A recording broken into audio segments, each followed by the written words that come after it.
الحمد للہ رب العالمین الصلاۃ والسلام علی سید المرسلین اما بعد فاعوذ باللہ من الشیطان الرجیم بسم اللہ الرحمن الرحیم۔ السلام علیکم ویورز، آج ہم اعراب کے متعلق پڑھیں گے جو کہ ہمارے اس کورس کا سبق نمبر 4 ہوگا۔ اعراب عربک الفاظ کے آخری حرف پر موجود زبر، زیر، پیش یا تنوین کی علامت کو کہتے ہیں۔ اس آخری حرف کے علاوہ جہاں کہیں بھی زبر، زیر یا پیش کی علامت ہو وہ حرکات کہلائیں گی۔ حرکت و تنوین کی بنا پر اعراب کو 3 مختلف حصوں میں تقسیم کیا گیا ہے۔ ان میں سے جو اعراب کا پہلا حصہ وہ منصوب اعراب کہلاتا ہے، دوسرے حصے میں مجرور اعراب شامل ہے اور آخری اور تیسرے حصے میں مرفوع اعراب شامل ہے۔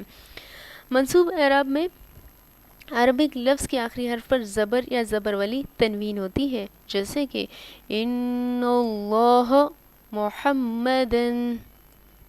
مجرور اعراب میں عربک لفظ کے آخری حرف پر زیر کی علامت ہوتی ہے یا زیر والی تنوین ہوتی ہے، جیسے کہ اعوذ باللہ محمد۔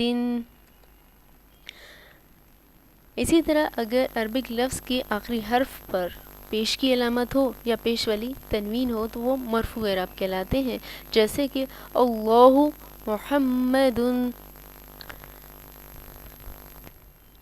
اس سبق کے ساتھ ہم اللہ تعالیٰ سے دعا مانگتے ہیں کہ اللہ تعالیٰ ہمارے والدین پر رحم فرمائے، اور جن کے والدین حیات ہیں اللہ تعالیٰ ان کی اولاد کو ان کی خدمت کرنے کی توفیق عطا فرمائے، اور جن کے والدین اس دنیا سے رخصت ہو چکے ہیں اللہ تعالیٰ سے دعا ہے کہ اللہ تعالیٰ ان کی اولاد کو صدقہ جاریہ بنا دے۔